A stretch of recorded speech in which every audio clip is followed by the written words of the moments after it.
This conference will now be recorded. I pledge allegiance to the flag of the United States of America and to the republic for which it stands, one nation, under God, indivisible, with liberty and justice for all. Thank you. Welcome, everyone. Before we have a couple presentations, I'd like a motion to approve the minutes of the regular January 23 meeting, March 23, and the January public hearings. So moved. Second. Any further discussion? All in favor? Aye. Carried. With us tonight, we have a couple presentations. First, I'd like to welcome to the table Brendan Mills from John Brown Farm. We've been a couple months in this issue. Come on right up and sit with us, Brendan. I think we're all as educated as we can be to this point. Brendan will bring us up to date on requests that he has, and then we'll have a little bit of discussion. Okay, well, what I'm requesting is a new headstone for William Elba Jr., who was a resident up here. His father was also not a land grantee of Timbuktu, but he was friends with John Brown and the members of Timbuktu, that is the land grants from Garrett Smith. His farm was actually very close to where the cemetery is today, Lot 87. I was just looking at the map today. Well, his son joined up in the Union Army when the Civil War broke out. This was in 1861. In the early part of the war, this was going to be a white man's war. So African Americans could not participate in a combat role on both sides. In any case, he passed for a white soldier and joined up with the 30th New York and registered as North Elba as his hometown. This may have been a don't ask, don't tell, the recruiter here and somebody in the 30th New York. They probably knew, but they didn't say anything. Unfortunately, the 30th New York was participating in Second Manassas. Everybody knows the details of Second Manassas, right? Well, just kidding. Yet another Union blunder and an opportunity to end the war was thrown away by a very dumb general, Pope, who the 30th New York was put in to the fight in that last phase of the battle. Pope had his scouts seeing ambulances taking men to the rear, that is Confederate ambulances. He thought it was Stonewall Jackson's baggage train. He thought the army was in full retreat. He was going to give them what for. So he sent in these troops, including the 30th New York, to where there was an unfinished railroad cut. They actually breached the Confederate line. They were doing well, and then of course reinforcements came up and pushed the army back into a full retreat. Unfortunately, that is where William Elba Jr. was wounded or probably killed outright. We don't know. In any case, Longstreet was also on Pope's flank. It turned into a rout. The only thing that saved the Union Army from complete and total decimation was some very brave holding action. So Second Manassas was a lot like First Manassas, a Union disaster. But in any case, the Confederate Army had control of the field at the end of the battle. And by all accounts, he was buried probably in that railroad cut. His body was probably thrown into the railroad cut and buried. So a very small, modest headstone is in the Apple family lot in the southwest section of the cemetery on Old Military Road. I feel that he deserves a veterans memorial. So I'm going to be applying with somebody downstate who does this, who is with the New York City Police and does this sort of thing. He's helping me out and putting in for the Veterans Administration for a veteran's headstone. It will say in memory of. Cenotaph, this is a very basic thing. Unfortunately, with veterans' graves, there are a lot of headstones without the remains, especially, of course, the Civil War and right up to World War II, actually. If you want, you could take a look at an article of one that was put in. And I have an image here if you want to take a look at that, which is probably the same as this? It's a little bit different. He was saying that because it's in memory of, they may, I would prefer that headstone because that's more of a Civil War headstone. That's with the shield. But the Veterans Administration may ask for this headstone to be put up. And it will give his dates of service, and it'll say in memory of, so people do know that there is no body with the grave. A very famous headstone, yes, please. A very famous one, of course, is at the John Brown Historic Site. John Brown's grandfather was a soldier in George Washington's army, a captain of the Connecticut line, Continental line. And like many soldiers of that war, he died of disease rather than bullet wounds. Somewhere in Midtown Manhattan, just a few days after the debacle at Long Island, if he was lucky, he got a wooden marker where he was buried, but he's there to this day. When Brown's grandmother passed away, that's Captain Brown's widow, they took the headstone out and they put in one for both husband and wife. Brown saw it when he was visiting the family farm. He asked permission of his cousins to have it brought up here and have an inscription made for his son Frederick, who was killed in Kansas at the Battle of Osawatomie. So there's a top carving, a light carving that is for Captain Brown, John Brown's grandfather, and on the other side is for Frederick Brown. And then, of course, Brown remembered the headstone when he was facing execution. He has to be buried by the big rock. He also has to be taken in any casket the state of Virginia put him in. He wanted to be buried in a slave state casket. And just a simple inscription for himself and his two sons who were killed in the raid. So at the John Brown farm, there is also a headstone where there are two people remembered that aren't there. And of course, his two sons were actually brought back and interred, which is another connection to Apo and the Battle of Second Manassas. So this was a great victory for the Confederate forces. It paved the way for Lee's first invasion of the North. A scouting party, I don't mean to go in too long to waste it, but a scouting party from the 27th Indiana found a bunch of cigars wrapped around a piece of paper. They're about to light up a piece of paper to get a smoke. Well, it turned out to be Lee's orders to his troops that an officer had dropped the night before. The whole game plan. And unfortunately, they gave the whole game plan to another very poor Union general. It amounted to the Battle of Antietam. I'm getting to somewhere. So the Battle of Antietam was not a great Union victory, but it was enough of a Union victory to announce the Emancipation Proclamation. Not the end of slavery. Now, the 27th Indiana, they also have a connection to North Elba. 27th Indiana occupied the area where Winchester Medical College was in Virginia, now West Virginia. The regimental surgeon took over the medical college. He found Watson Brown's remains, who had been mummified and as an anatomical specimen. He had died about 18 hours after the raid. He was taken to Winchester Medical College and preserved as an anatomical specimen for medical students. Cadavers were in short supply. So the doctor took the remains back to Indiana. After the war, he notified the family that he had either Watson or Oliver's remains. John Jr., who did not participate in the raid, the oldest of the Brown boys, identified immediately that it was his half-brother, Watson. And he was brought back, and he's buried in that central grave. Wow. So let's get back. I'm sorry. To get back to, I would like to have the headstone mounted. Memorial Day weekend, we're planning to have a brief ceremony at the gravesite with an honor guard from Fort Tribute, which is a Civil War fort in Madrid, New York. So I need to cut to the chase here. Sure. There's concern over the headstone versus the flush plaque that typically goes on the ground. I'm concerned where you want to put this. I'm mixed up as to the family plot where it's going. Yeah, the family plot, there's a large monument, an obelisk, because the William Apple Sr. married into the Epps family. The Epps family is the only family that stayed of all the grantees from Garrett Smith's land grants. They're the only family that stayed. They sang at John Brown's funeral. And Lyman Epps Jr.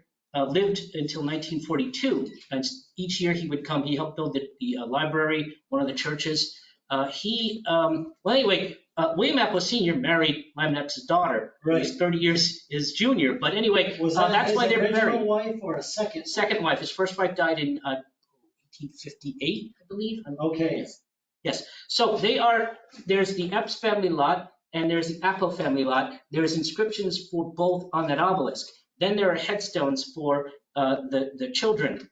He has a small headstone, a gray headstone. So what we want to do is possibly turn that headstone there and have it on one side and have the veterans headstone on the other at the plot itself. Okay, now at least I understand the Sure. logistics. Yes, So they'll be back to back. yes.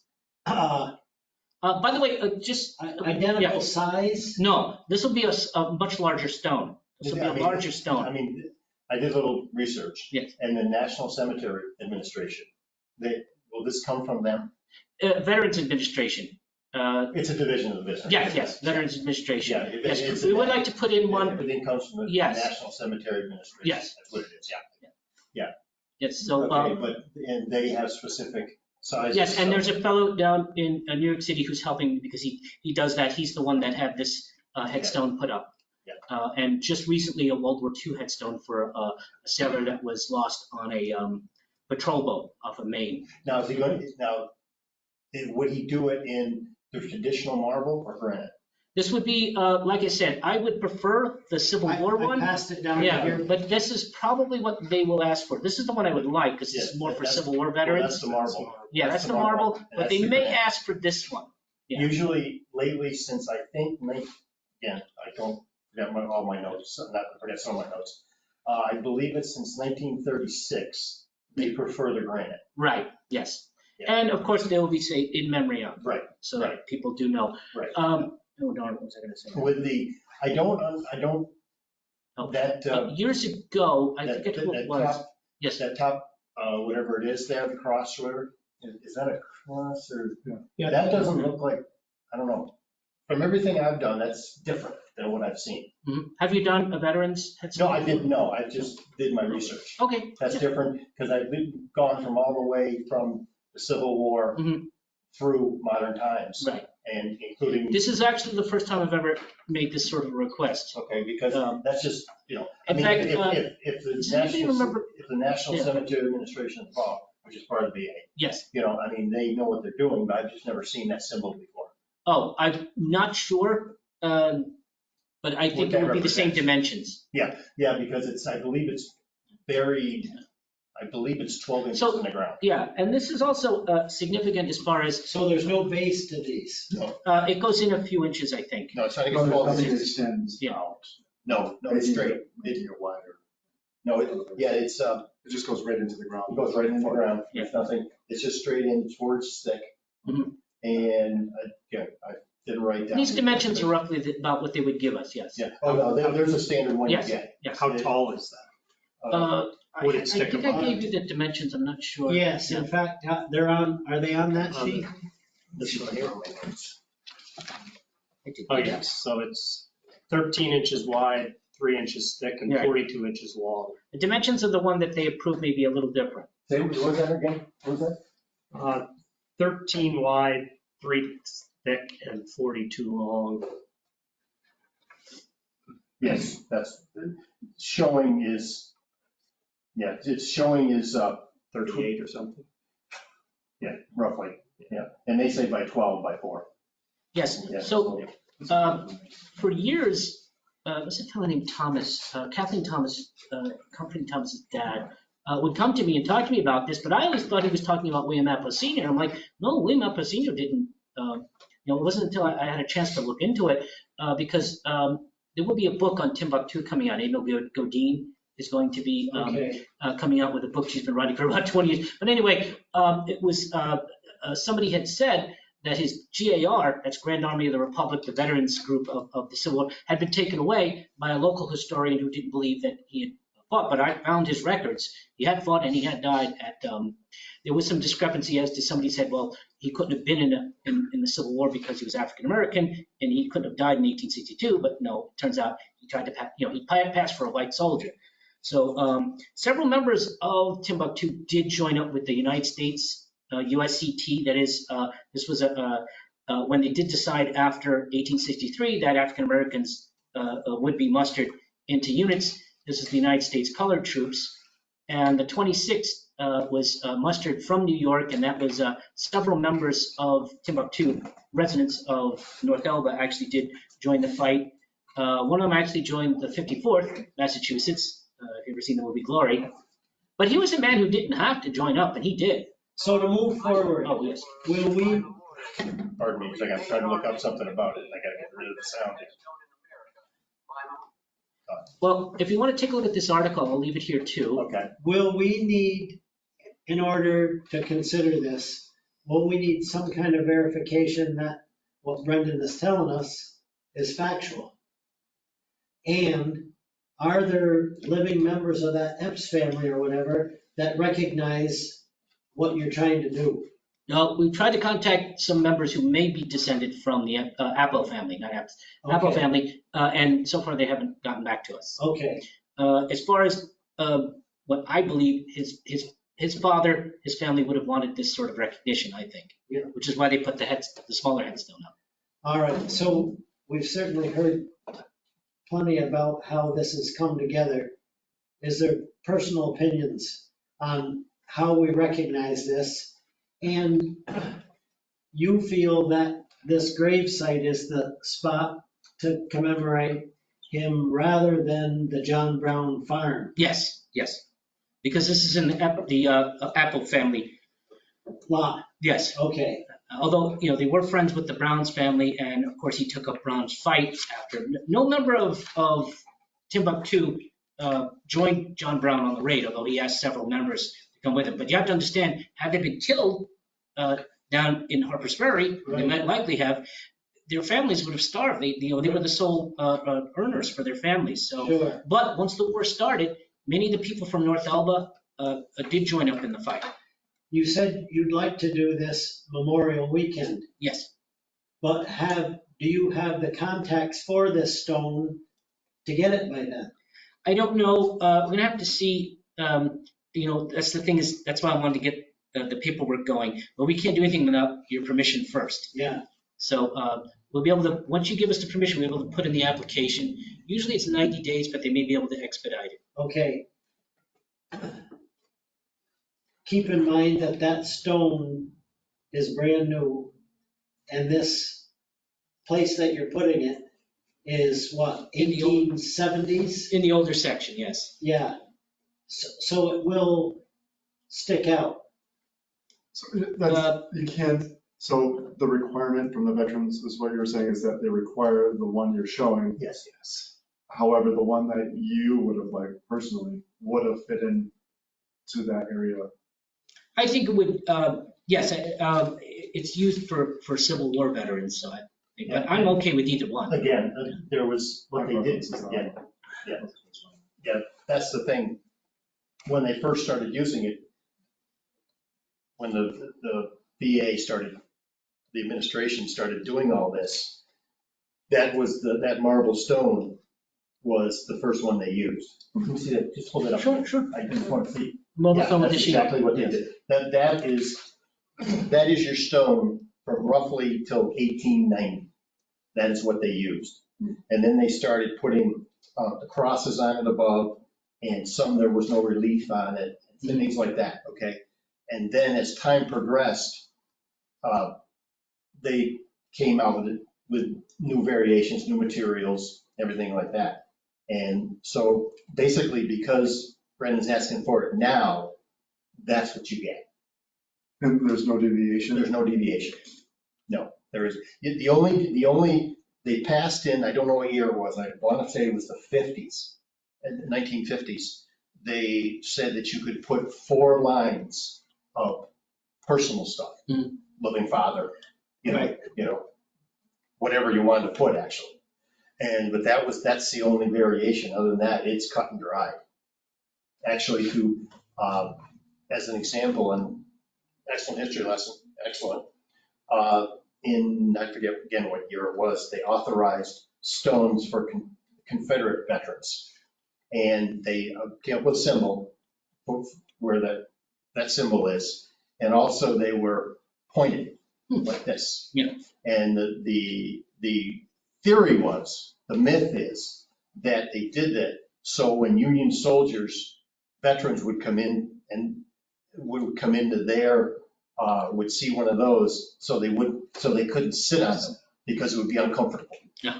The point. Makes sense. Yeah, but so the point is, everything is now, they supply the stone and they tell you what the stone is. In addition to this headstone being put in the cemetery, will there be information on this at John Brown? Is there, Well, is there an aspect other than commemorating this individual that you want to also publicize the fact that he was involved in this effort? Yes, at this point, I'd have to talk to our interpretive staff down at Peoples Island, who handle all the historic interpretation for the state parks.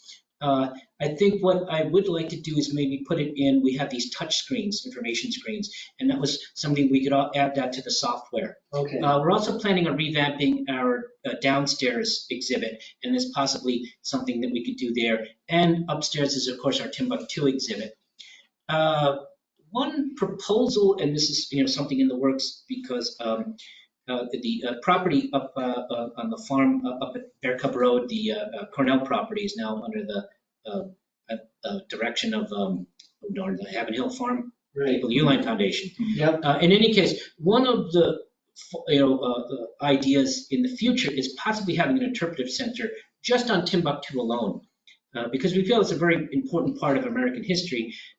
And being a part of the John Brown farm is good, but it perhaps deserves an interpretive. That's where I was going with this, Yes. just the mere installation of this monument in a very old section of will rarely get looked at.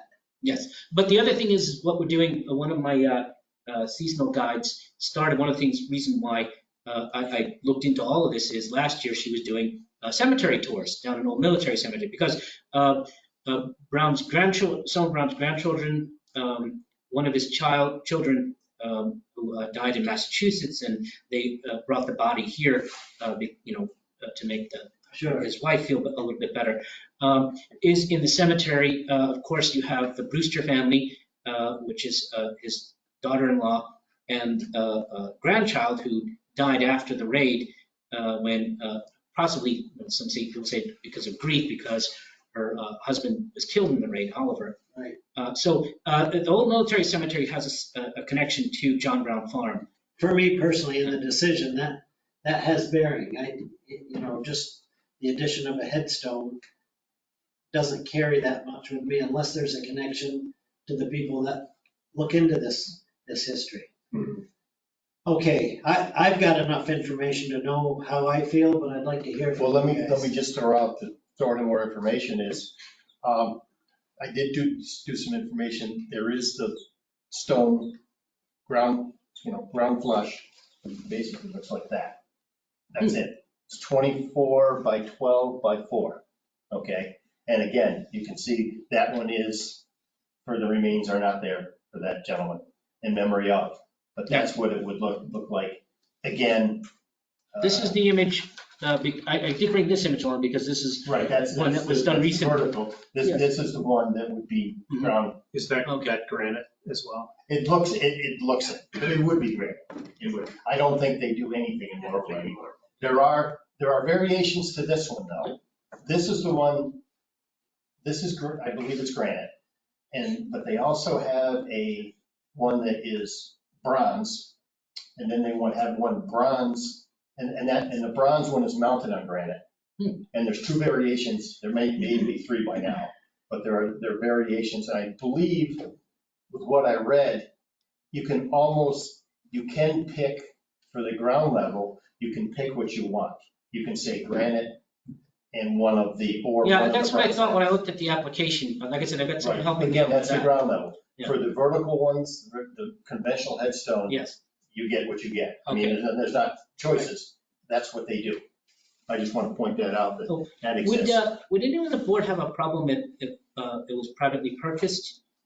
Because there's a possibility the VA may say, I think if you, would it? my feeling is if you're going to do something for a veteran, Yeah. I think it should be done through them. Well, that's what we want to do, yes. Yeah, I mean, that's the Okay. right way to do it. Mhm. I mean, anybody can purchase a stone. Yeah. I mean, but if you want to commemorate a veteran, you want it done through the VA, to me. Yes. I mean, I think that's the way to do it.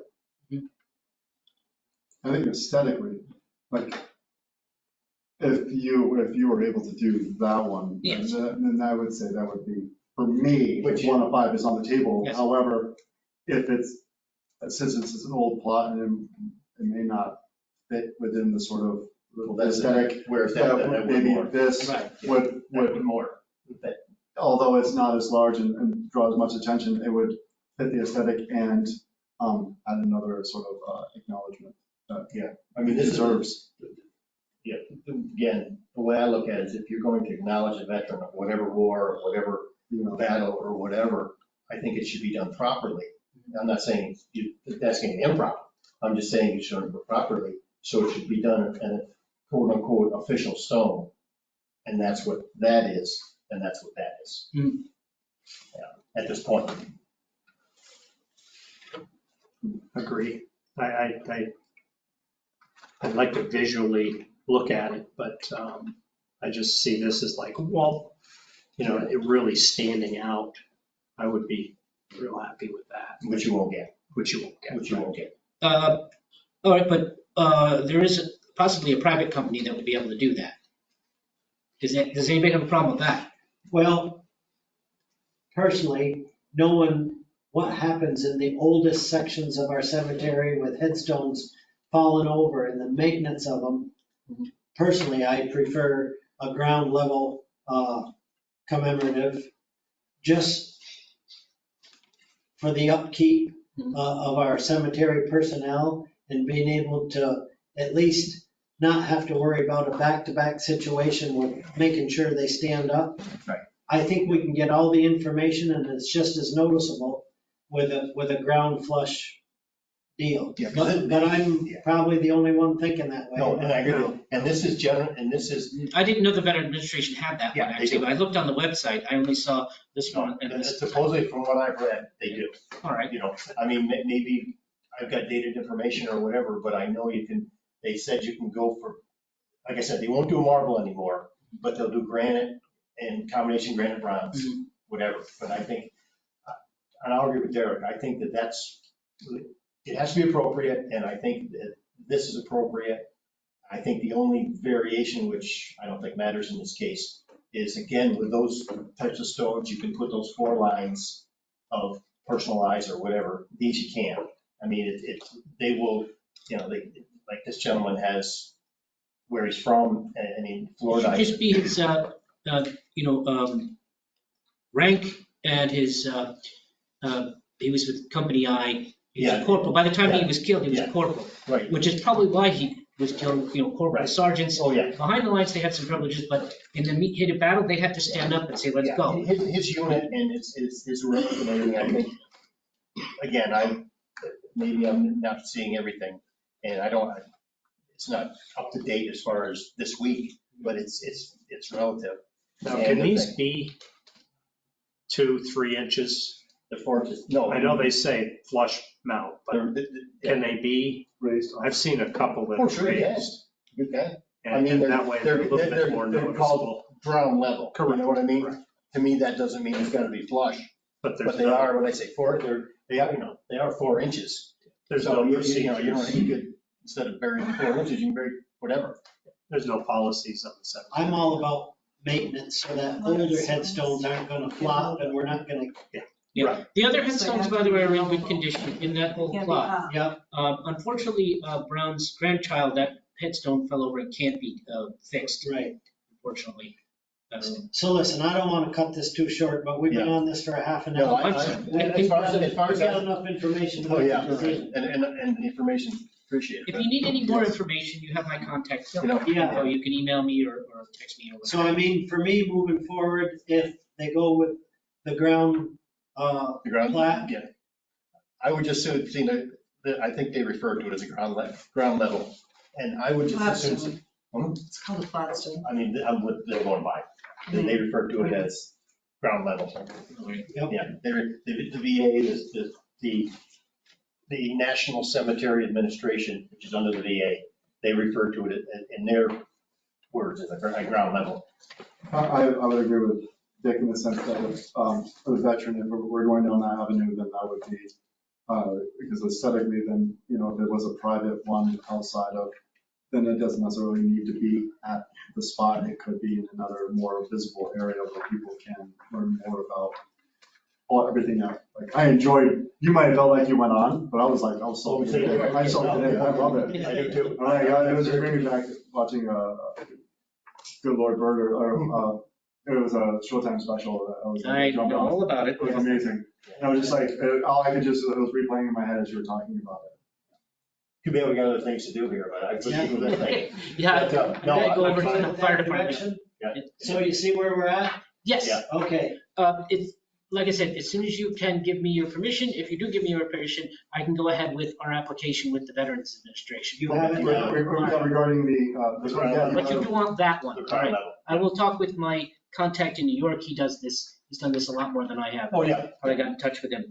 It's a group on Facebook. Okay, yeah, this, Asking where it gets a all lot of this. this, the information I looked up, I mean, this is a YouTube video that Yes. is very good. It's on restoration and everything. Yes. But I did look up on the VA site and everything. It indicates that, yeah, they provide they provide the stove. Mhm. I'm sure somebody else makes it, but they provide it. Okay. Very good. All right, thank you so Thank much for you, your friend. time. I Thank do you. appreciate it. Very much. Good to meet you. Very good, very Thanks nice to for meet your you. efforts. Thank you. Thank you very much. Bill, come on up. And if you have anybody else that wants to support what you're saying, bring them with you. Well, we got a few. Be careful what you wish for. Yeah, really. How are you, Fred? Good. So, we're here representing the Mirror Lake Watershed Association. We have a couple of things we'd like to discuss. One is the Steward program, starting out with in 2021. We started out with the Steward program at the beach here. We expanded it in 2022 to 4 days. We originally were 2 days. Expanded it to 4 days with funding from the LEAF grant. One of the reasons we wanted to do it is because we wanted preventive action for invasive species coming into the lake from other water bodies. We wanted to educate people as to the impact of invasive species. And we also wanted to get data on who were coming to the lake, where the boats were coming from, and how many. And surprisingly, in 2022, as it worked out, there were, in the hours that were worked, it worked out that just about every 15 minutes, there was a boat being put into Mirror Lake. And we started in the middle of June, and we went to almost the end of August when our steward went back to school, so we missed some time at the end there. But, you know, and out of those boats that were in the lake, it was almost 1,200 boats in that time frame. 53 had organisms on them, none of which were invasive species, but you can see that there is the potential because of the invasive species that are in the lakes around us, such as lake flower, paradox bay, Lake Placid, that there is that possibility. So we did apply to the LEAF program again this year because we wanted to actually expand the program. I applied to the LEAF program as a 4-day program as we did last year. We were denied because our application was the same as last year. Our intention was to expand the program and get other funders to help with that. So we applied to the Cloud Splitter Foundation. I just applied to the Eline Foundation. Both were for $5,000 each. And I just received word yesterday from Jim McKenna that the Eline Foundation is going to kick in $5,000 towards the Steward program for this year. But what we're trying to do is we think the lake is very valuable as a resource for the whole community. And we also think that invasive species is one of the major impacts that's going to happen or not happen if we do preventive action. If we do a program of a steward program that is sustained from year to year, starting with this year, moving forward. We asked the village if they would participate. I haven't gotten a response back specifically from them, although they are supportive, but I don't know if the funding is going to be there from them. But I'm also asking that we do something that moves forward, not only this year, but forward in the next years to come to prevent invasive species. We're looking for either the leaf application to be reconsidered by the town board and the committee that approves it, or from the town board itself to help fund the steward program. The total cost for the 7 days this year, and it starts in the middle of June, runs to Labor Day. It's 8 hours a day, and it is a total of almost $26,000. So I'm looking for basically help with funding the steward program. So you're going from 4 days a week to 7. To 7, yes. Yeah, we were 4 days last year. The application I put in for leaf this year was for 4 days, with the intention of doing the other 3 days with other funding sources, getting some other entities involved. So. Good luck. And can I add that we had hoped that we were going to be able to get money from Iron Man too, but we've just learned that Iron Man is not making any community grants this year. You know that, Dick? The foundation is, Oh, that's It's not. what Greg Borzolari reported. No community grants are going to be made by Iron Man. We're gonna drink the And- lake. Can you imagine Mirror Lake with invasive species? I mean, they would just like cut, that would be it. Yeah. No Iron Man. Wow. It's just like, but What's- besides that, we just need to protect the lake. Because can you imagine the village and the town without a healthy lake that was safe for swimming and boating? Compare your program of stewardship, inspecting the boats, with who does the actual cutting of invasives. You know, we had a few years where there's been a lot harvested. What group is that does that? And do your two groups work together? The steward program is done through Paul Smith's College, because it is actually, it's more or less, it's students or students that just graduated. It's more of a summer job for them. Okay, What you're talking about is an actual corporation that comes in and actually harvests. right. And if you look at, if you talk to any of these companies that do that kind of, they say that prevention is so much more inexpensive than trying to eradicate, because it's almost impossible to eradicate invasive species once they get in, especially like milfoil. They go in and harvest it, but there's always remnants that propagate the next year. So it's That's kind of a where I'm going with this. losing proposition. The more success you show in showing 53 boats that had some kind of invasive, or they weren't invasives. No, there's just organisms, but Right. But right behind it will be the effort to go in and harvest. I guess, other than that comparison of the two projects, I'm assuming all this money goes to payroll. all this money goes to Paul Smith's program, because there's administrative costs for them also, and insurance and things like that. Sure. So it goes to that. It's nothing, none of it goes to the Mirror Lake Watershed Association. Everything goes to Right. Paul Smith's College. And the only reason I ask it like that, Bill, is not because we don't want to support you, but soon the parameters that we have to follow for using the funds change somewhat. It would be too long for me to get into why that is, but in very basic terms, our limits and rules by leaf changes from leaf and roost to a county new set of rules. I'm not saying we can't do it, but in funding this, we have to find certainly a way that this program of yours is sustainable. And so far, under the rules of LEAF and even under the county right now, year to year carrying a program through hasn't been an accepted method of Right, giving out money. that's So- why we didn't get Yeah, so, funding this year.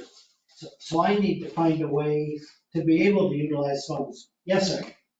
just to make a different proposal, what about the idea of the town, the village, adding 2 more staff people to the beach crew?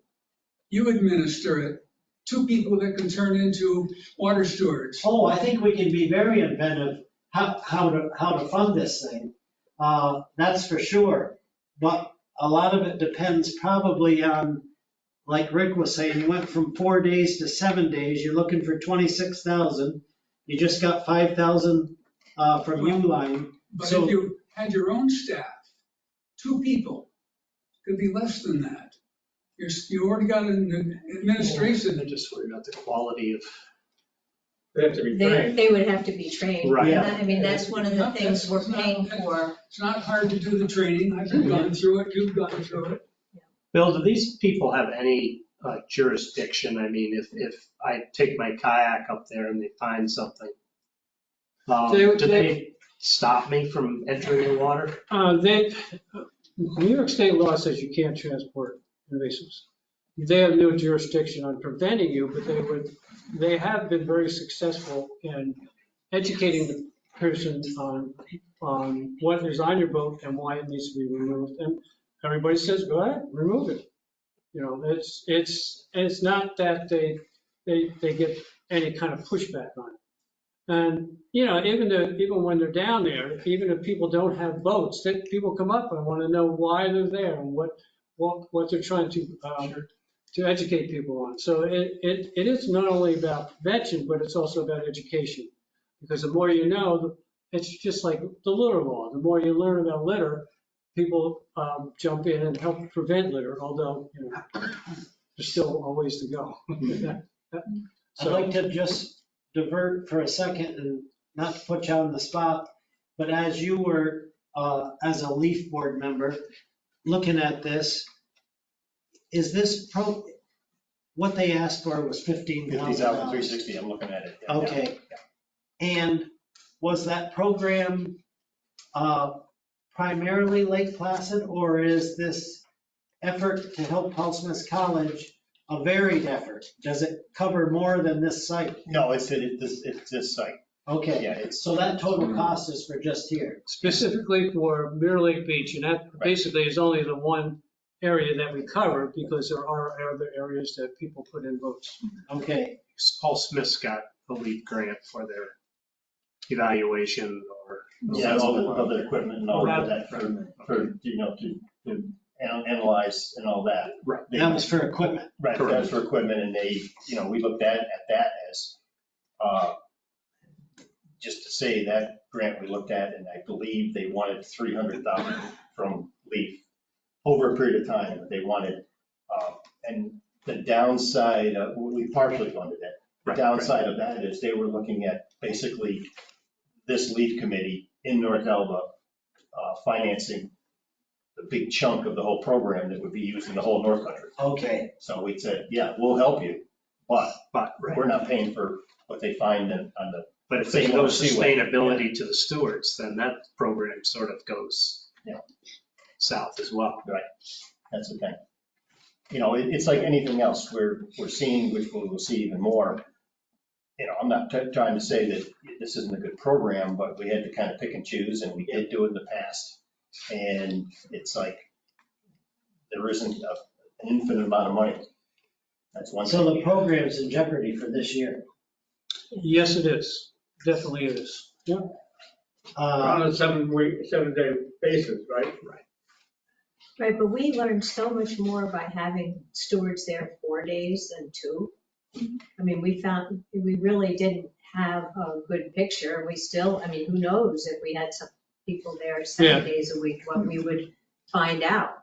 Yeah. We really had no idea how many boats were going into the lake, and we still don't, because they're going in from the other, you know, from Lake Placid, from that outlet there, and from the, you know, from the grassy knoll, all the different places you can put boats in. But it does get, most of the boat traffic, I think, is, you know, coming from other places, is going in. And I was definitely surprised when I did the math of how many boats went in, but divided by how many hours, it's almost a boat every 15 minutes. So that was, to me, was surprising. The lake has gotten more and more popular, Mhm. and there's a lot more activity out there. At certain points of the summer, you just see boats. Yeah, and which is great. Yes. Well, we're Great. really hoping down the line that the village and the town will consider this. They're something that goes into the budget every year.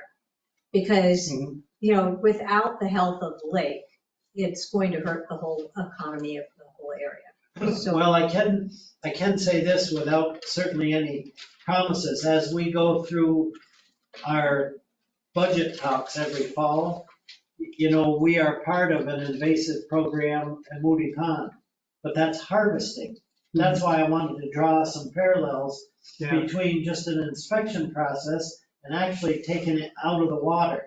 well, there's certain things that can be harvested, and then there are others that it doesn't make sense to harvest. Yeah, and I certainly don't want to make light of your program, but I need to understand Right.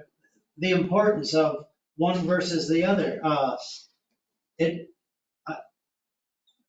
Without addressing just this year alone, you should consider appealing to the town board when we go through community aspects on a separate part of our budget. I can tell you that there's no way we can float $15,000, but if in fact the village gave $5,000 to $8,000, I'm fairly confident, this board would consider the same. So you're 16 out of $26,000.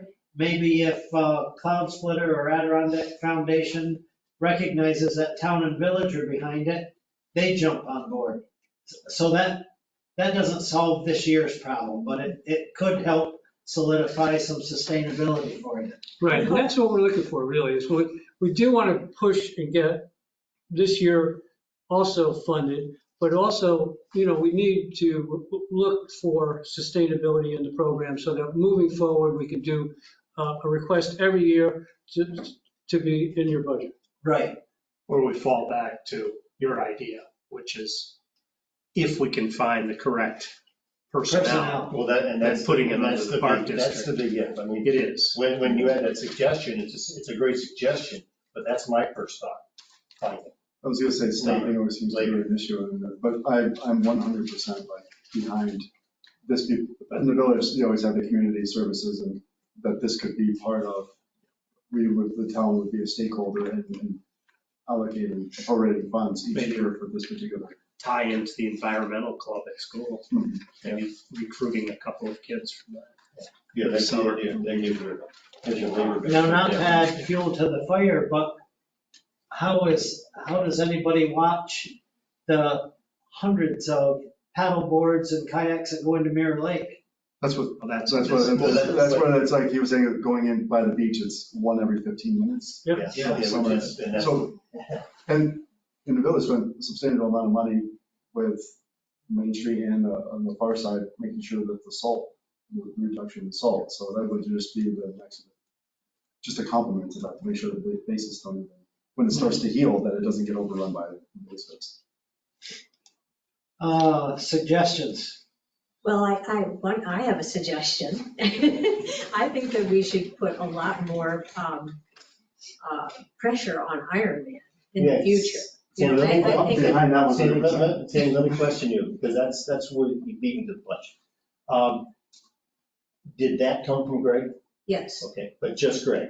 just I'm Greg. not downplaying Greg, I just That's want to know right, that's what you said. that's right. And Okay. we were hoping to also approach Jeff Edwards.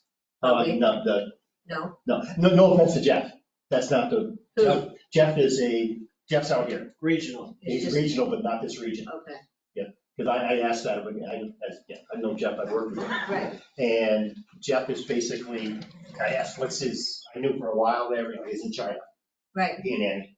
And that's still his area, okay. so that's him.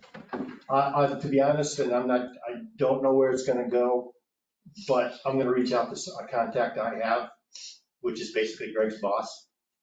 And just throw it out, I don't know. Because they should be, That's the first I've heard of it. they should be a natural stakeholder. Yeah, it should. Yeah, And it's such a I nominal can't, money. I was pretty shocked. Oh, no, I am, because I know the money, I mean, I said this before, working for Ironman for years and being associated with it, I know the money Graham put into it, and that's gone, I know that. But even after Graham and new corporations and everything that's been involved, they've given something. Yeah. Nothing what Graham did in comparison, but I'm surprised, as everyone is. So I can't even say no promises, because I'm gonna reach out just for my own information and see what's said. Just on their website. Yeah. Community grants available, 2023, the grants that are available are the Ironman Texas applications closed, and North American Championship in St. George applications closed. Okay, that's it. Gotcha. Like I said, I'm not gonna put any pressure on, because I don't know any information, Sandy. Yeah. But I'm gonna reach out for information. But I mean, Ironman puts a lot of pressure on our lake. Really? And our boards. Yeah, and everything else, yeah. Because I'm also through the area too, actually, it's, I don't know, I guess you'd say Bruce does it or whatever, but we have an events task force, and Ironman's a big part of that. And that's how I have the contact with the next person up. So I'm the town's representative on that, so. Let me see what I can find out, don't know. I'm, like I said, I'd love to say, we take care of that, but I'm not gonna. Just for this, you're saying the town is willing to be a stakeholder, we bring the village in along with it. Well, Matching funds. keep in mind how we run the beach for the village. If we incorporated this effort through our overseeing the beach, for instance, and we could allocate $10,000, 5 of that would need to come from the village. If the village were to recognize their contract with us in running the beach, is that where you propose, is that where you do the inspections? Yep. Yeah, Right at the mini tri beach. Okay. That's the most popular spot. Hampton Okay. Beach. Hampton Inn Beach. Hampton Inn Beach. Look at him, each of that. Like that's a pub. It's a pub beach. Hampton Beach. Yeah. Oh, geez. You got the grassy knoll in there. I can't look down the road into next year until we get into budgets and stuff like that. But for this year, But for this year, you know, one avenue that I will recognize, we steal a few thousand. yes, And, you know, we have the benefit of COVID relief. We recognize the importance of Mirror Lake, the whole Yes. bit. okay.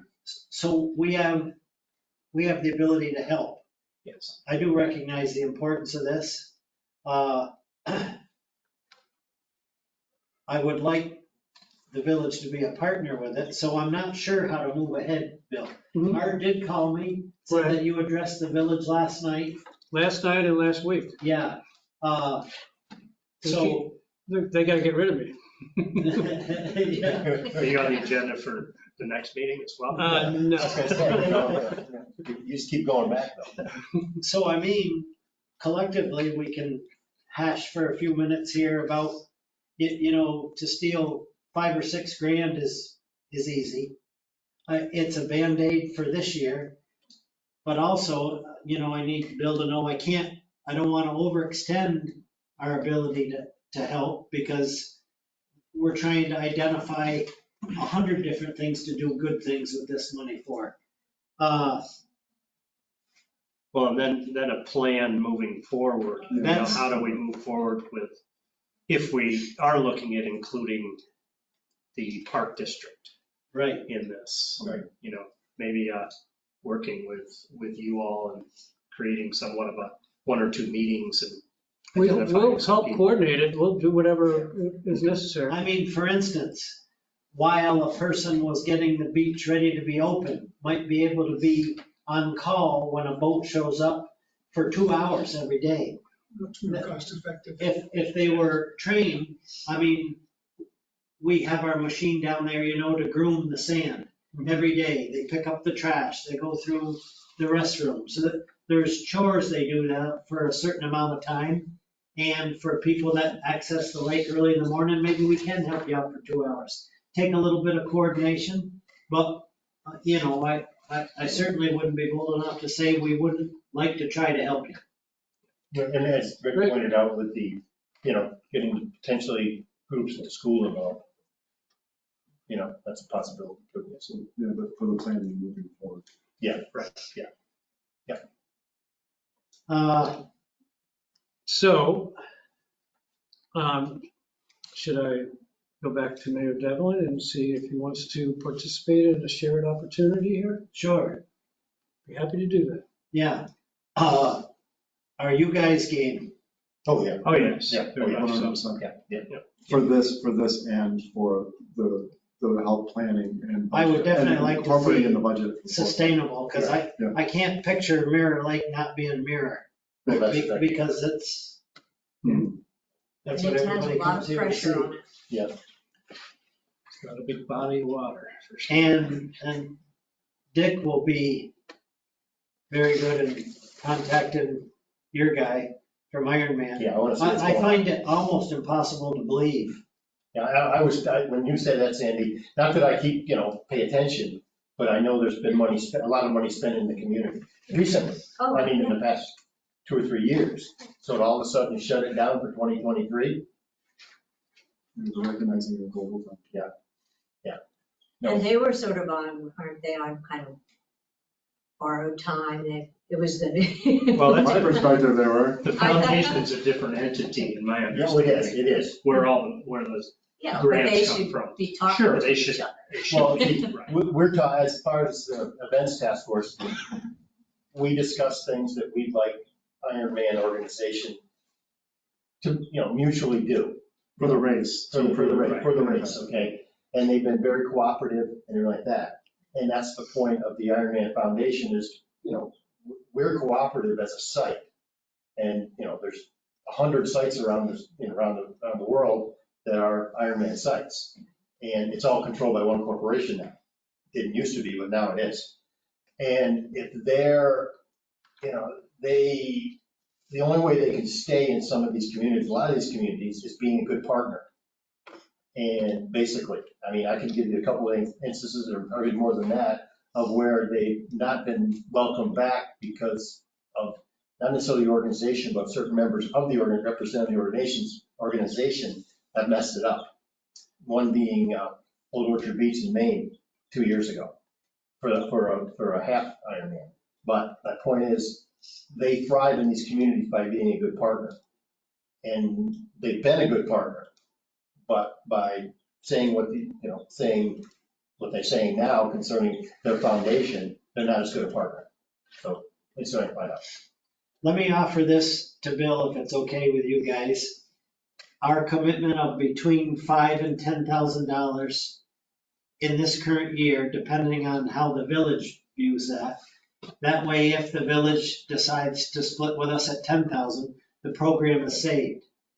If in the meantime, your research comes up with Ironman jumping back in because it's the lake where they run the race, whatever amount they would come off our trying to save it.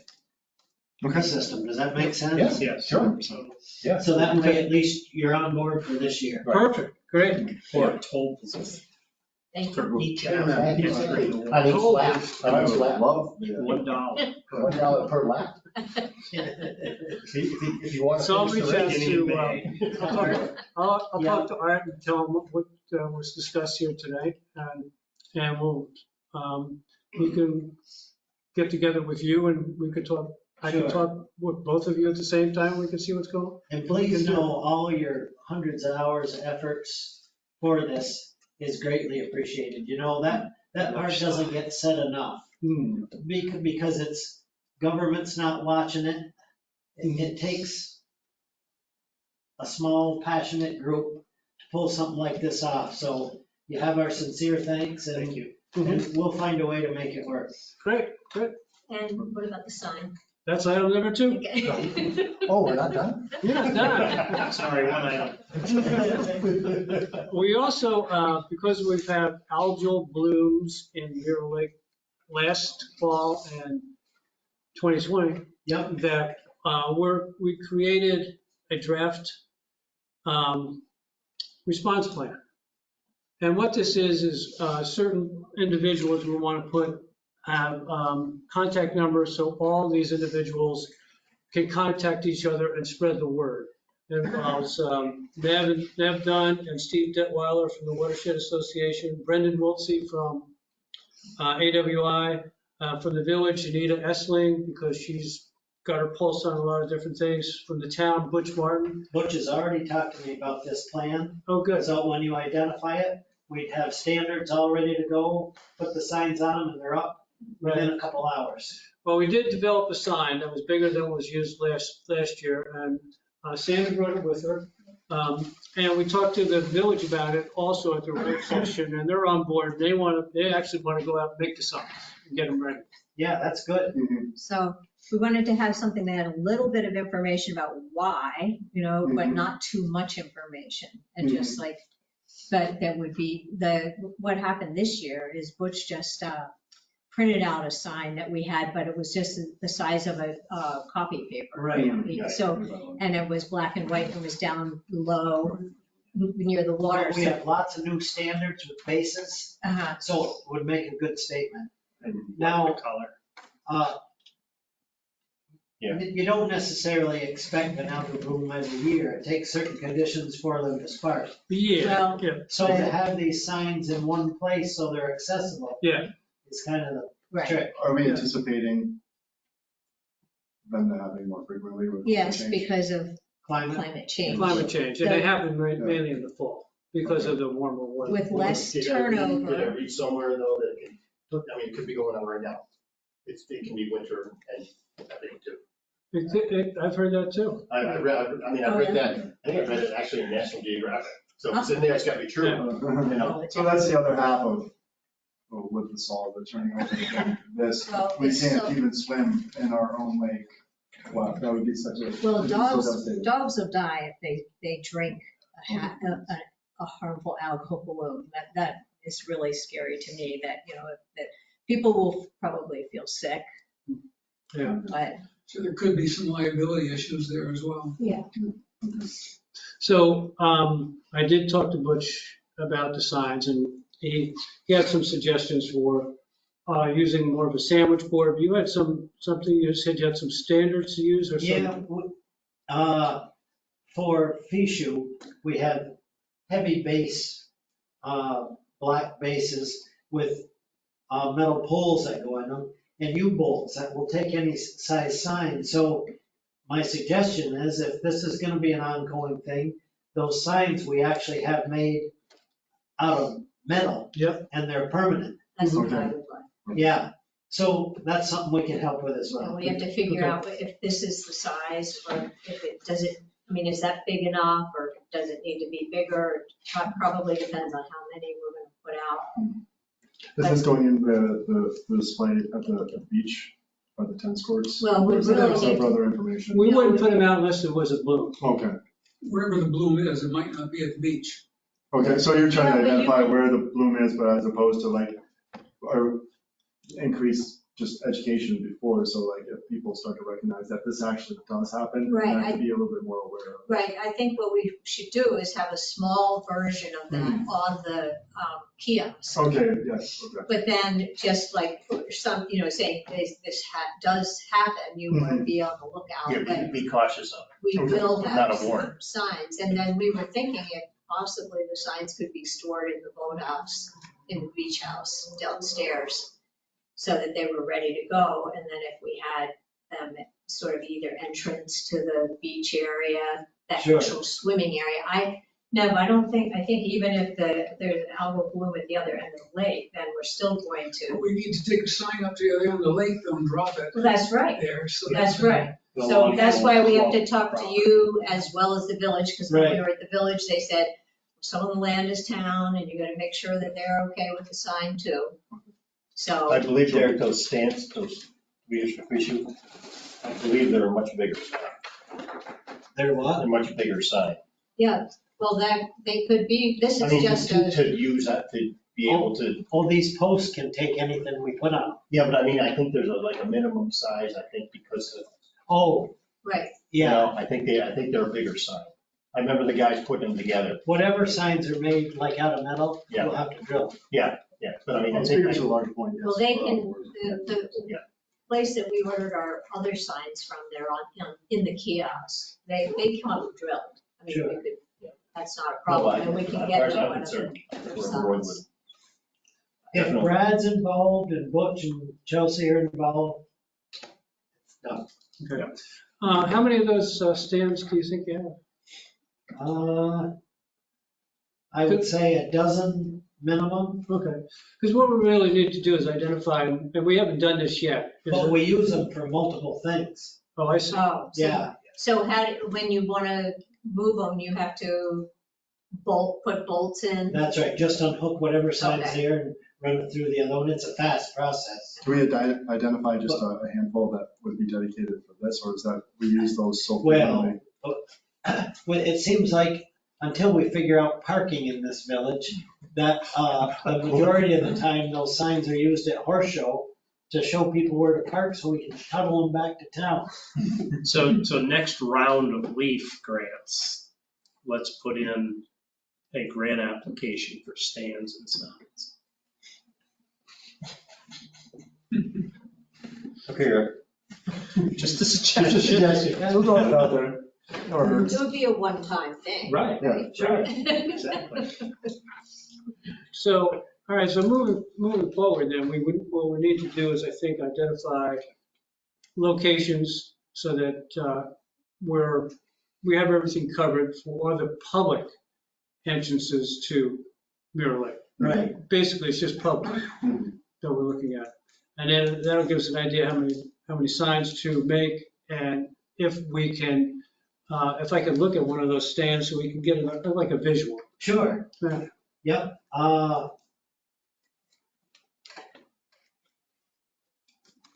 I'll go down tomorrow or Thursday morning, and I'll bring one back so it's in the town hall here. Is that the easiest for you? I could stop by tomorrow, but I can't stop by Thursday, I'm heading out of town. I don't blame you. Don't hold it against you. Well, I'm not heading out of town. Yeah, Sandy could take a look at it if I'm not here. Basin pool. I'll get one tomorrow morning. Okay, perfect. We could just take a picture of it. Sure. If you want to just take a picture, then you Okay. don't have to even bring it here, and then you could just send us a picture and we would be able to share it with the board. Sure. Thank you. Thanks. Good. Give me a cell phone number to send it to. We have Bill's email. Oh, all right. Okay. Good. What else you got? That's it. I got dinner.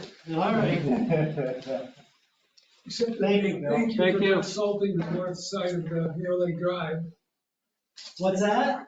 I said, thank you for not salting the north side of Mirror Lake Drive. You guys did a good job there. Well, you know, since we have those live edge plows, Yeah, they seem to be working that pretty was good. great. We're good. That's Yeah. perfect. Yeah, no complaints. No? And of course, drivers being more responsible now to help, you know, slowing down. Well, you feel the same traction. Yeah, Like on the other roads here, you're doing just fine, then there's black ice, and then there's exactly. fine again, it's much more dangerous. I'll pass that thanks on to Kenny Porter. Good. There's still a little salt on the I sidewalk. feel like I'm having allergic. But that's not us. Detergent or something. Nothing like it used to That's be. the village. Yeah. You sure you won't drink it? Just as far as those people who are pulling out the invasives, this guy is pulling out one of our two invasive plants. It's worthwhile to know that the lake is not impervious to the outside effects. We have an active infestation of purple loosestrife around the entire lake. Our organization, though, pulls all the plants before they turn to seed. Neb and his wife. Wow, yeah. And last summer, we had counted 258 plants. It's a pretty substantial infestation. If you drive up and down the Northway, in between the north and south, Sure. see those huge crops of purple. Boy, if they take off, they can travel a mile, it seems like a week. But the lake could be ruined by, spiny water fleas, fish hook water fleas, Yeah, milfoil. There's just a ton of threats out there. Right. And you didn't mention it, Lake Champlain, which, it's easy to go in Lake Champlain and come here. They have 134 invasive plants or animals in the lake. And that lake is almost gone. And there are lots of people Pretty coming here. Yeah. So it's really important, and what we're proposing for 5 days a week is not good enough. It's gotta be all 7. I mean, last summer, our most important day is when many more boats than one every 15 minutes, there was no water steward there at all. So we'll keep chipping away. Yeah. Perfect. All right. Thank you very much. Thanks, John. Yes, guys. Thank you.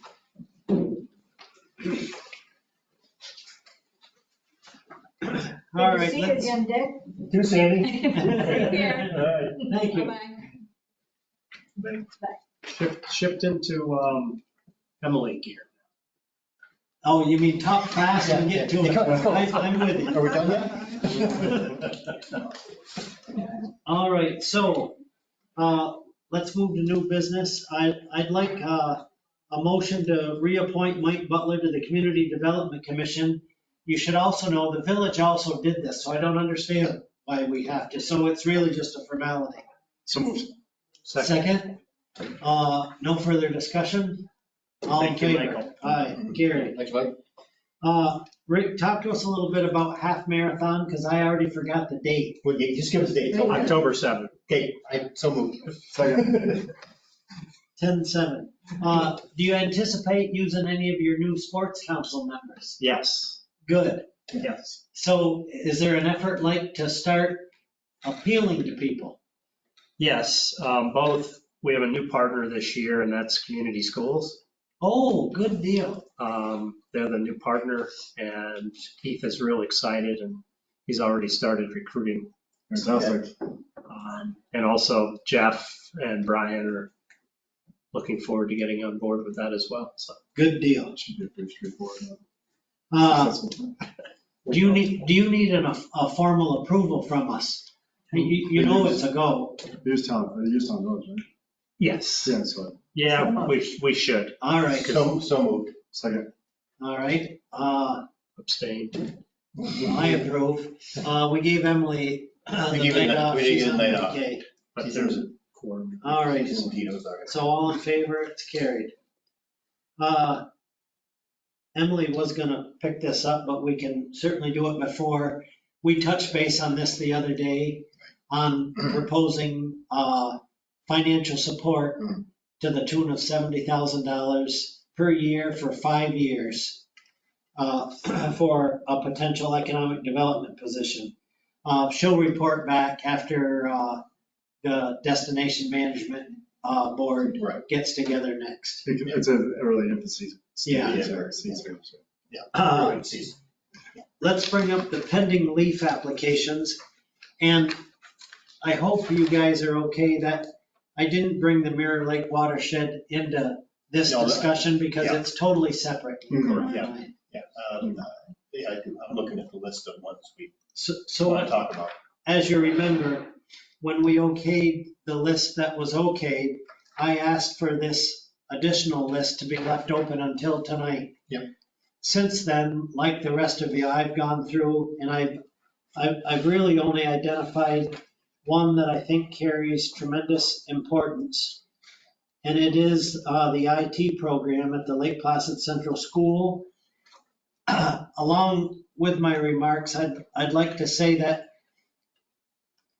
in support of LEAF, with them determining that it really didn't meet guidelines, that is a direct result of the county finding fault with that. Yeah, I think. So that isn't really the true story. No, well, I think, it was a good application. I think there were a couple holes in the application as far as information, as far as relevance to our guidelines. Right. Okay, I'm trying to say this the best way. And secondarily, as you said, I think that, those future guidelines, or the fact that they had gone after, well, the county had questioned two of our boards. Previous grants. Previous grants that we okayed, and both of those involved the school. I think we as a committee would believe we're slightly gun shy because of that. But I'd like to add that also, like I said, I think by the application we had and some of the budget items kind of steered us the wrong way also. But once we got a clarification of the relevance of many of the line items in the budget that are definitely geared toward the tourism industry, the local education, and like that, and a further explanation from the school on what can be done with these items, I look at it totally in a totally different way. A lot closer relevance to. Right, and again, as you'll point out, I believe, Derek, that it's I don't think the entire list of items requested in the grant were acceptable, but through all of us doing our due diligence, I think there's a number up there that are. Well, my thanks to both Jason and yourself for itemizing that.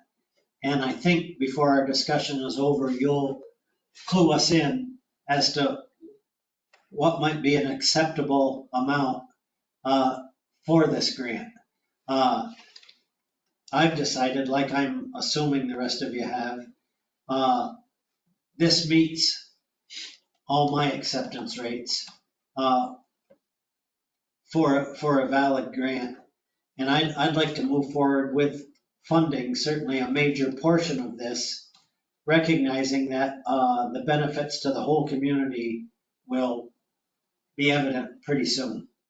I think what should be said is that in the recruitment of, at least on the medical side of things, people come in here and one of the first things they want to look at is the schools. And I think Northwood has certainly set the bar with their innovation center, and the public school should be supported in moving forward to be, closer and, with an innovation setting. Oh, yeah. With robotics. And that's certainly a recruitment tool for the entire North Country, for the schools. That's a great point, Rick. So, with that being said, once you guys kind of assessed and went back through that grant, Jason, what did you come up with a realistic, good sound? A total, so the project was a total of $150,000. 25 was going to be contributed by the school district.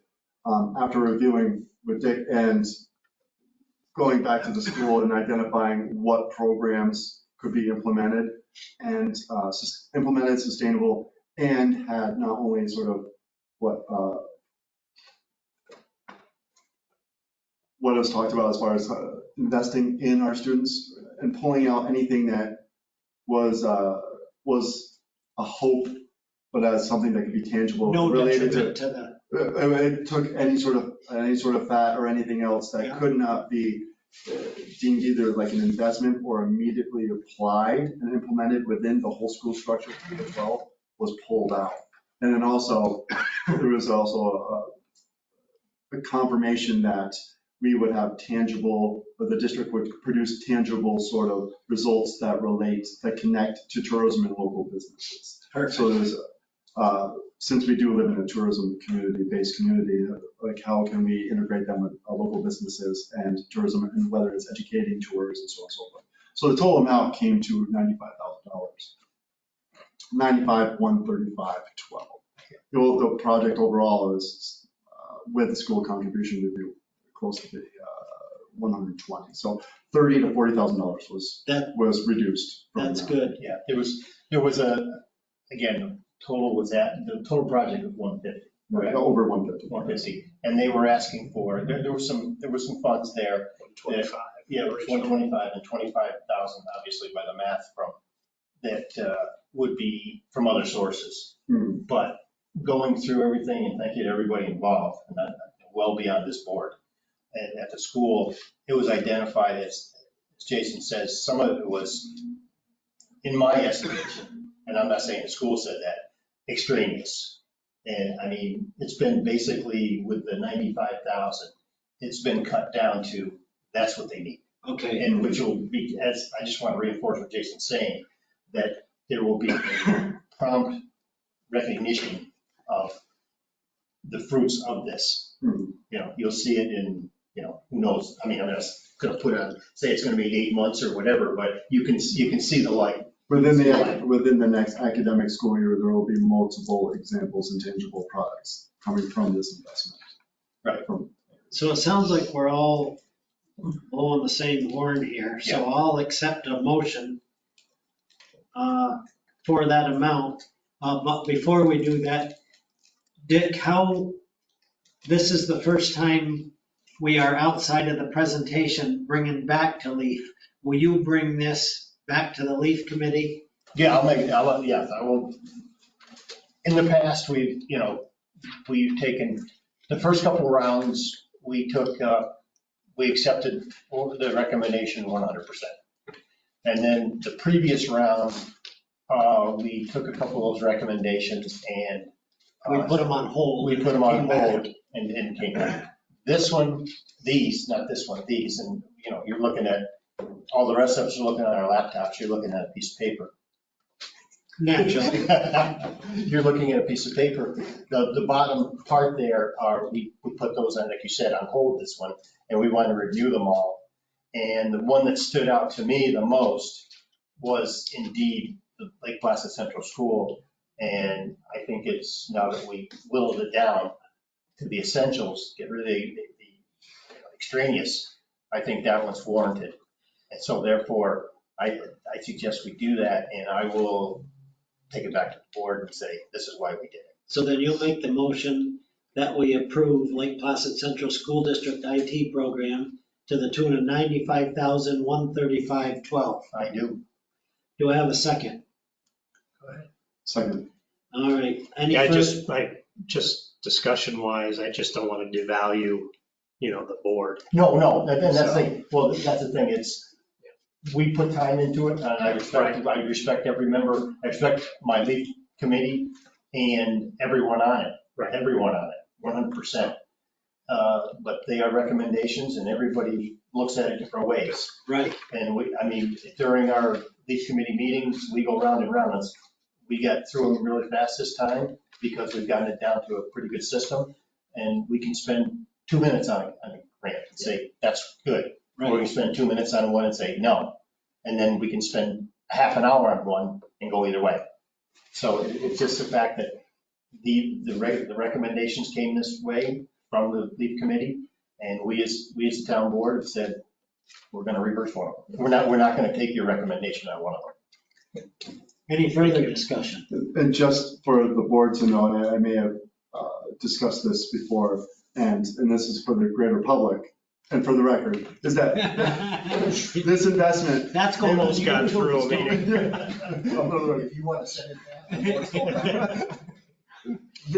The investment, these funds, the investment in our community's children over a 5-year period will reach 1,000 students.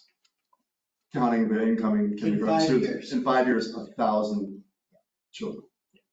That's a pretty big deal. And I think every teacher and the school district would give a heartfelt thank you to this board to review that and approve that. Very good. With that being said, all in favor? Aye. No one opposed? Carried. Let's move to the separate little ARPA sheet. Are you guys looking at that? 4423. There you go. So right off, there's a mistake on dishwasher. That's 3,500, not 2,500. Was there two or just one? Well, there's two, but one we okayed through the budget Okay, Right. for the horse show grounds. Right. correct. The Ansel system is really just an estimate based on similar sized kitchens. I haven't found an installer yet, but I'm taking the information off the folks that put in the one at Craigwood, and I'm going to contact them. The service windows in the cabin, when we move it up to I'm guessing it's $1,000, $500 a window should get us a slide through where registrants and participants can access from the outside. Sod at the pickleball, I think I'm pretty safe at $1,000. Okay. I measured the square footage and, at 25 to 53 cents. You never know until spring hits Right. what you gotta pay for it. We need $4,000 to finish the payment for the cabin. I don't wanna Right. get on what the The- cabin is, or A cabin. keep in mind, we have $26,000 toward that price. Right. I need 4 to pay for that. There could be some after cost to move that building up to La Crosse. Kenny's pretty confident we can load it, put it on the big flatbed, Okay. but I need to work with Mike Pratt and make sure we can do What did that. it come on? Or was it assembled here? Well, they took it off with a crane and straps. They didn't have bucket loaders and that stuff. Because they had to place it too. Yeah. Yeah, and to place it. But it did come intact, right? Oh, yeah. That's what I thought. I just, Yeah. some of those like, they come in. And I'd like to move it intact. No, you can move it intact. You want to end up intact when it comes off. So that makes a realistic figure, right around 15,000 on that line item. The next item under Sports Council may spur some discussion, but I really like the fact that in Rick and Jeff's outline to us, they recognize 3 different areas that Sports Council would need funding. And not really 3, I added the annual reception, but I kind of include that under volunteer appreciation. Yeah, that's- We need to supply any volunteers we have that are working the road race for Rick or wherever they are, safety gear. Whether it's identification that they are town volunteers or whatever. That could amount to, say, $3,000, $4,000, $5,000. That same amount, one of the greatest things that I think Rick and Jeff both initiated was the fact that we have to recognize volunteers. So often you take volunteers for granted, and volunteer appreciation could mean something like an annual reception at our clubhouse at Craigwood. We have the facility, we have the kitchen, we need to buy food and say thanks to these people. I believe we're going to create a monster with this sports council, and allocating this money early saves the taxpayers in basic terms. So tonight I'm asking for those 2 allocations, which is 25,000. Kathy's after me to give her my total list so far. And I think I sent you guys an email that said we are approaching basically $360,000 to $375,000 out of basically $440,000. However, we haven't spent all that money. We've allocated it for different Right. areas. In other words, one I'd like to bring up, we allocated $40,000 for engineering toward the sidewalk project at Mackenzie Overlook, keep people safe along the road. After talking, I think, with both Dick and Ken and Jim Dugan at the county on what we might need for engineering, I'm really under the impression it is very minimal, because on that same side of the road as Mackenzie Development headed toward McDonald's, there, from the top of the hill, there's no drainage along there. It goes right into the bank. We have the ability to grade that, pack it, and extend the shoulder and not put sidewalk in it and make it an extra wide level that can be a bike path, a walk path. We're talking about a fix that is practical and less expensive. Combine that with the acceptance by Regan Development and the school liking the idea of a 120-foot walkway or plowway or road between Shipman Youth Center, the school property, and there. I think we basically have covered this problem. I think you're gonna cover 80% of Yeah, pedestrian traffic. yeah. That's just a guess. But Regan Development has yet to get back to me with how they prefer it. But I already outlined to them something about the width of a one-lane road, that maybe we take millings and roll it, so that even in the winter, if we take turns with a pickup, keeping that open, sun comes out, it's easily maintained. I know Ken's on board to help us. I trying to picture what's the grade on that? Very minimal. It is. In fact, Rick came back to me, he ran over there and did a little inspection. Yeah, it's at the end of the parking lot, Yeah. over is almost It is. very little up to the tennis court. Okay. See, I always thought it was gonna be like this. I was like, this. You know, who's gonna plow that? Not me. It's not Yeah. big. Okay. Now, Okay. I don't know if there's a light in the Mackenzie end of that parking lot versus a light in the end of Shipment. Maybe we'll have to get involved and help with lighting. Yeah. I don't know. But, That's where everybody goes through. Right. They always go Exactly. through that. yeah, like Kimball, I imagine would help. Oh, yeah. okay, with that being said, do you want to okay these two allocations separately or together? Or not at all? I make a motion that we accept them together as one for that amount. Okay. Yep. Second, Rick, any further discussion? All in favor? Aye.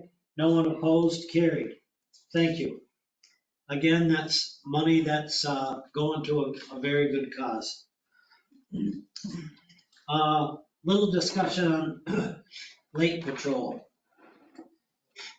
I'm not sure which way we're gonna go with this service, but I have talked to Matt St. Louis that, as everyone knows, was in the Coast Guard and understands lots about the rules.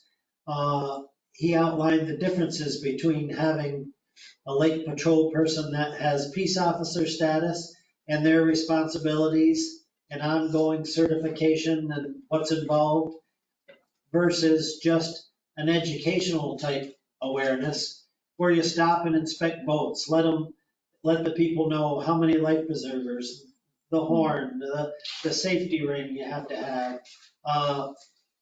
fire extinguisher. So there's a vast difference in what we supply. I'd be remiss if I didn't tell you, are we obligated to supply any service on the lake?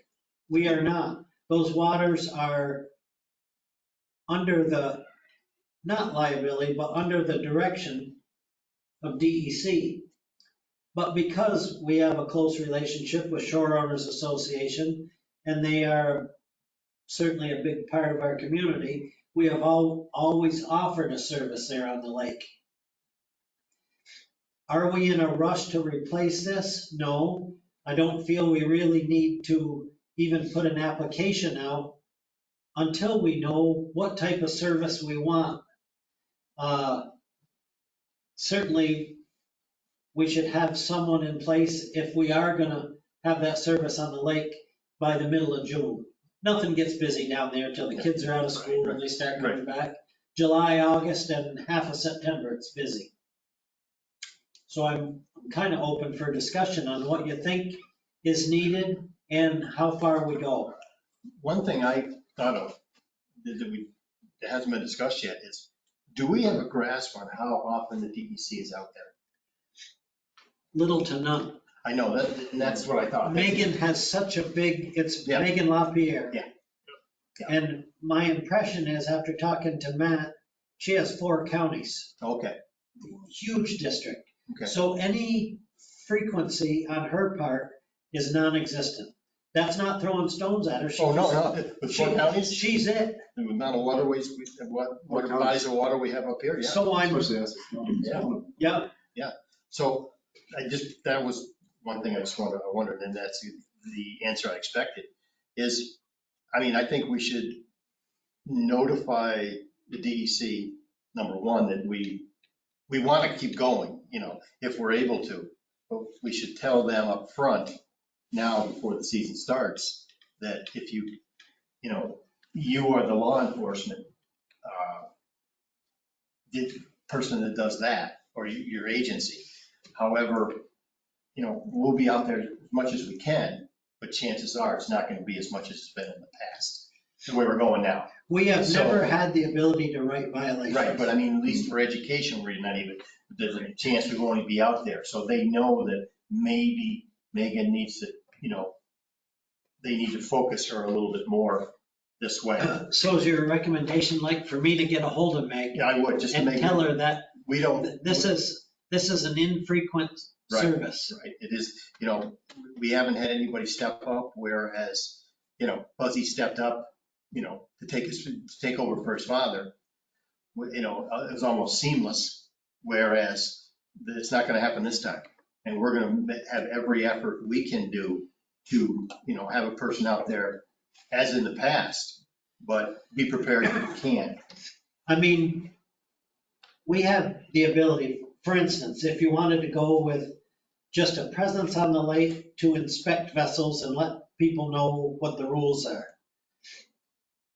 We could probably train and utilize a park district employee an hour here, an hour there during the week, and hire someone, could be park district in an overtime situation, so that one of the busy days of each weekend is covered. It's really a matter of you figuring out what you think we should provide for them. I'd like to see, and, it's been discussed that, our best bet, as in Johnny and Buzzy, Yeah, it's somebody associated with the lake. right. Who that might be, it might be a caretaker, it might be an owner, it might be whatever. But that's our best bet, because they're A familiar with it. caretaker. Yeah, that's it. Somebody, even to say, okay, you're the caretaker at camp, whatever, okay, would you consider working for us 12 hours a week? Yep. 10 hours a week?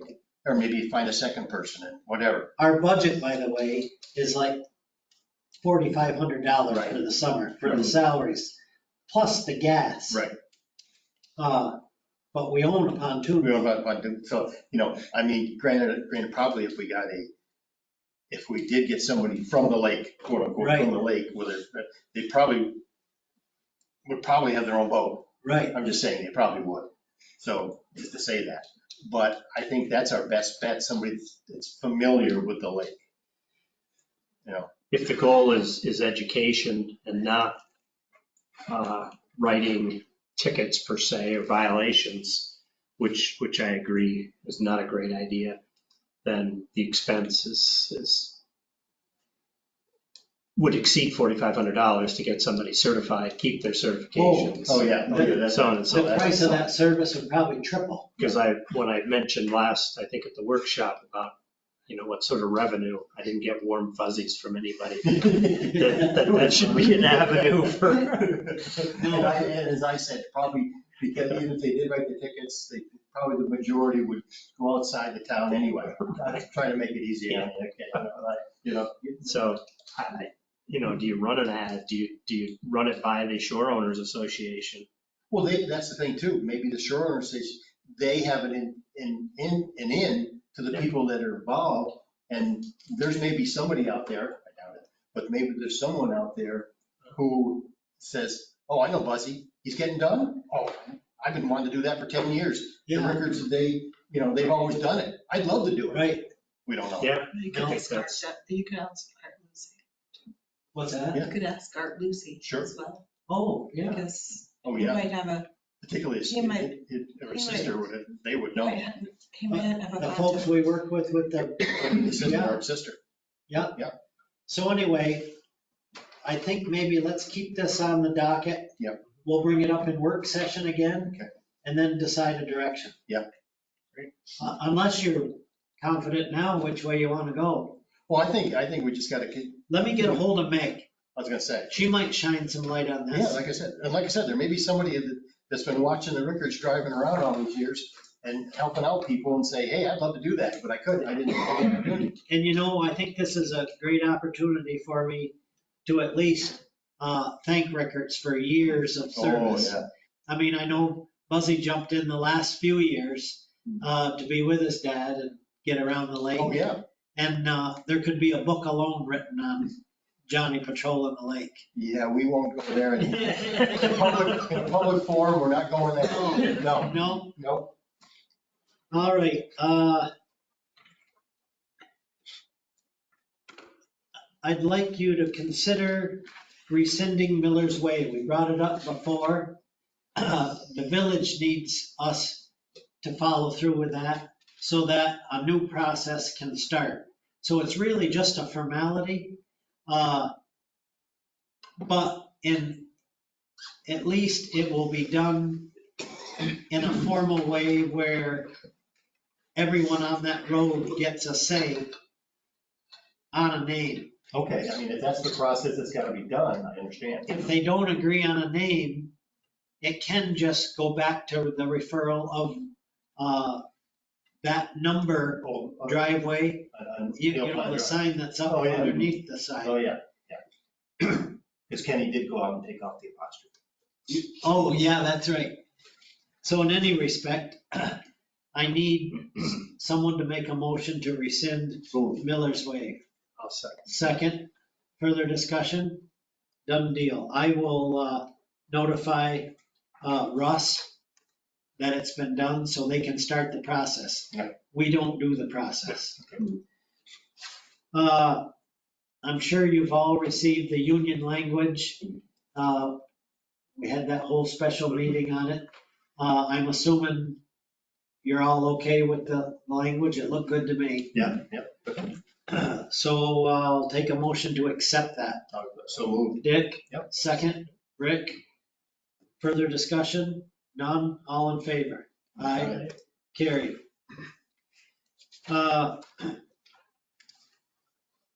The updated drug and alcohol policy. You've all received that.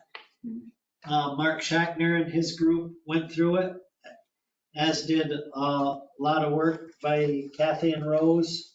Much appreciated. I don't think there's much to say other than that we had to upgrade because of new laws with marijuana in the bit.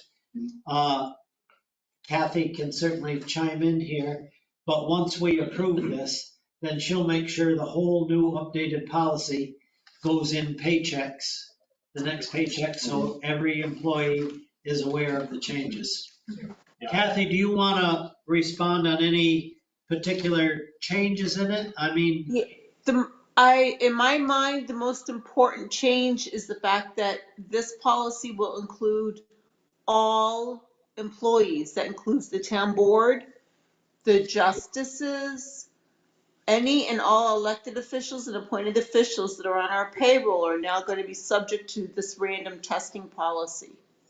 good point. Yeah, no, excellent, thank you, Kathy.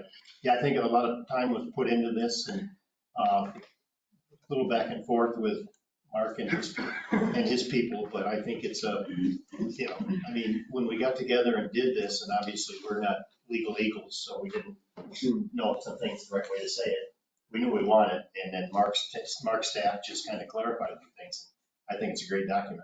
So not that I'm concerned, because I'm completely open. So what like, for instance, like mostly people are retired or like they're working full time here. Like I'm teaching, I can't leave the school if I'm identified to be tested. Would I be scheduled afterwards, or how would that work? You would only have to be tested if you were under suspicion. Oh, okay. No, that's not true. That's what. Derek, that's not true. But you're not, you'd be asked to test as a random testing, okay? Okay, so I It's just. not due to an incident. Okay, so. If it was an incident, an accident, something like that, then you go, You have to go right there. no, you have, okay. There's a window. You're there, go get tested. For board members, it would be strange. Because the village, this came up with the village. and That will be, can I that's voting interject here? identified for that. Go ahead, Go ahead, Kathy. Kathy. Okay, so generally speaking, when there is a random selection, if any of you gentlemen are picked, if you are not on our premises at the time that I'm notified, then you won't have to go to the test. Okay. Right, yeah, that's, So- that came up with the village, and it was just, it didn't, like, most people are either their own business or So whatever. stay in that new IT lab. Yeah. If you see That's where I Kathy, am. see Kathy So- in front of So basically what this means is, Derek, you'll probably be the one who goes to get tested. First one. Okay, Dick. Really? So What's that team? we voted that, right? We approved it? I think it was, No, No. not yet. I think there was a motion and a Motion? second. Yep. Yeah. Okay. Motion second, we've had the vote. Discussion's Did you get over, those? all in favor? Motions. Aye. No one opposed, carried. Kathy, do you want to go into budget adjustments? I emailed them to everybody. Yep. Yep, you did. The majority of the budget adjustments are related to appropriations of the ARPA funds. Yep. If you all don't have any questions about what I emailed to you, then I don't need to say anything else. No, that's for sure. I mean, the new snow plow for the airport and stuff, it's all straightforward. Yep. Good deal. Our black fly technicians are on there. It's all cut and dry. That's fine. Can I have a motion to accept budget adjustments? So moved. Second. Second. Any further discussion? All in favor? Aye. Carried, passed. Everybody signed the audits. Does that include personnel too? No, didn't do those yet. Oh, that's what I was just referring to. Oh, okay. Does anybody want to comment on our black fly control technicians that are all returning? We have, let's see, we have 2 new ones, I believe. Well, I think No, it's one, only one. Carter The other Gordon new is, employee would be for Lori's position, the deputy town clerk. yep. Yeah, there's one for the black fly, it's just one. Lori, do you want to address the new deputy town clerk that's been hired? Well, Andrea Relier I stole her from the treasurer's office. County treasurer. County treasurer's office. Yes. Already hired me. But I'm excited that she's coming. Now, does she 20 reside in North Elba? Santa Claus, no, I know it was Saranac Lake, but I didn't know which side. not North Elba right now. Close enough to the tracks. The other side. If she's I would've on the known. road, the Yeah, really. left side is Franklin, the right side is, Shepherd Ave. yeah, Yeah. that's where she is. Yep. Okay. I'll make a quick note that you'll notice Stephanie and Barrett Quinn are on here as laborers for beautification. That has to do with working for a Main Street section that we agreed to offer our services to independent businesses. So the price that they pay for the plants also cover that labor down there. We are still working on a system so that if, for instance, Sharice needs some extra help at Craigwood, that's a new area that we want to maintain to a higher degree this year, mainly in not just planting the plants, but taking care of them. Typically, the guys in the past have planted them and let them go, so they don't last a long time. We're going to try to improve. It looked good for a few weeks. Yeah. Okay. Sounds like my- Black fly, as you heard from our work session, full contingent, a specialized department. We are so fortunate. So thankful Anticipate for a that. minimal amount of fireflies this week. Yeah. I think that just about wraps it up. So motion to accept the personnel. Rick, seconded by Dick. Any further discussions? All in favor? Aye. Carried, passed. I'll take a motion to approve the audits. Before we do that, anything stick out you'd like to comment on, Kathy? The only thing unusual is that in this month is the payment to the Lake Placid Volunteer Ambulance Service for the, I think it was a total of $67,000 that was budgeted. And I think that, I'm glad you did bring that up. I think it's important for any members of the public to understand that we went above and beyond our annual support for the ambulance, recognizing, well, maybe I'll let you take over, Rick, to recognize payroll and just overall costs going up Right. for them to maintain. You were quoted appropriately in the newspaper with regards to how volunteerism is now turned into paid. Used to be a volunteer organization, now it's paid. And like with anything else, as the competition grows, so do the salaries. And so the Lake Placid Volunteer Ambulance Service was struggling to meet payroll. In the last month, it's a particularly down time because of a lot of standbys, and it'll be a catch-up period. But Derek and I spoke a bit because it's like, well, it's early on here. Are we going to need more funding later? And absolutely not. The summertime we do have an income stream at the Volunteer Ambulance Service. So it's now we just sit and wait and see what if there's a closure of the Lake Placid Emergency Room, how that will affect the ambulance service. And it definitely will have an effect. Negative. Yeah. Oh, definitely. So anyway, this board is very pleased to support our volunteer ambulance. And on behalf of them, thank you very much. It's taken a huge burden off. No.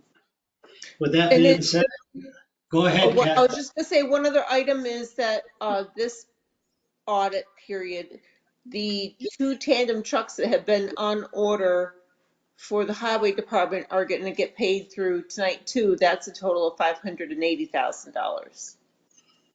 Yep. We've been waiting a while for those. We were told the delivery is going to happen on Friday For both of them, yes. for both of them. No, that's When it's great. 70 degrees. Really? Put those wings down and go. Do I have a motion to approve the audits? Yes. So Dick, second. Sorry. Jason, any further discussion? All in favor? Aye. No one opposed? Carried. Thank you. Okay. Okay, we'll do that right after. Any committee reports? I mean, we covered most everything in work session. Okay. Let's go to press and questions. Fred, are you here as press? No. It's free. Okay. All right. Andy, anything, buddy? No, I'm all set. Thanks. Thank you. Have a good night. You too, Andy. Thank you, Andy. Any of the other folks joining us, Justin or Audrey, any questions or anything? Nope, thank you very much. Thanks for attending. We always like company. Virtual or not? Derek, Yes.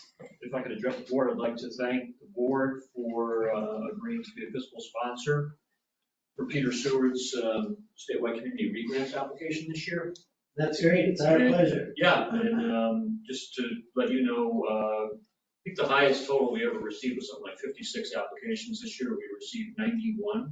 Wow. And for 113 separate projects.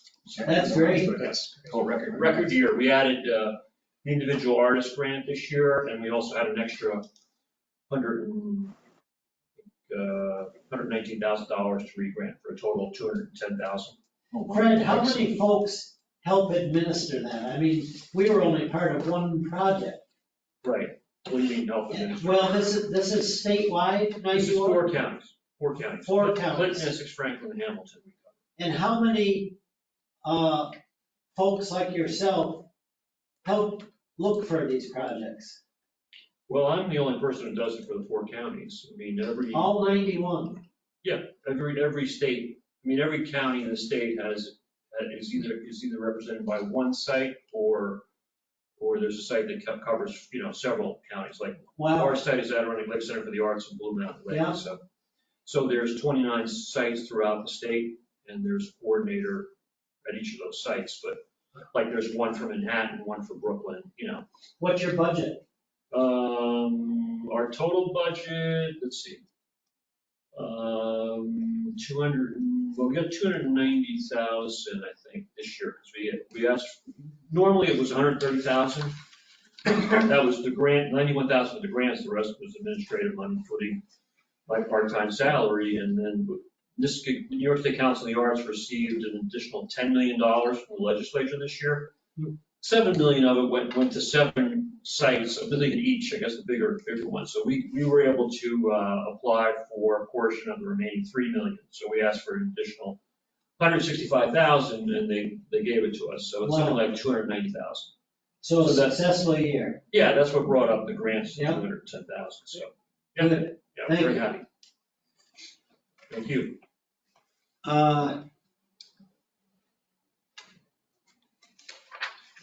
Let me ask you if we're in need of executive session. Our issue with relation to training on the job and a certain personnel, do you feel we need to carry that further? Do you want to carry it into work session again or address it tonight? I'm okay with addressing it tonight. Okay. In that case, I'm going to call for an executive session. I'll take a motion. I move that we go into executive session. Second? Second. Rick? Any further discussion? All in favor? Aye. Okay, we are adjourned to go into executive session. I don't anticipate